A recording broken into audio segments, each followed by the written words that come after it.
The last one is constructing the altitude from A to BC. So you can see that the altitudes have been constructed already from B to AC and from C to AB. So we have to do the last altitude from A to BC. And we had already constructed an altitude in a previous video, and so I'll remind you that when we do this construction, we want to start with our bullseye at the point, the vertex of the, in this case, the vertex of the triangle. It was in the other construction at a particular point off the line.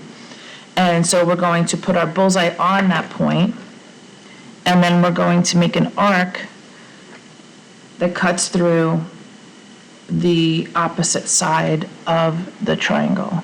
And so one thing that's going to happen sometimes on this construction, depending on the size of your triangle, is that when you make your arc, sometimes the side of the triangle isn't long enough. And you can see that's what happened over here also for this construction. So what has to happen is all we have to do is extend the side of the triangle. And you can just do that by lining up the side of the triangle and just drawing the line as an extension. And then you can find the point where it hits that line, so you can continue the construction. So now we're going to do the perpendicular bisector construction. I'm just going to check to see if it's going to fit. Yeah, it will fit. We do the perpendicular bisector construction using those 2 points we just found. And then once we've done that, we line up the vertex with the 2 intersection points, and you can see it goes right through the intersection of the other 2 altitudes.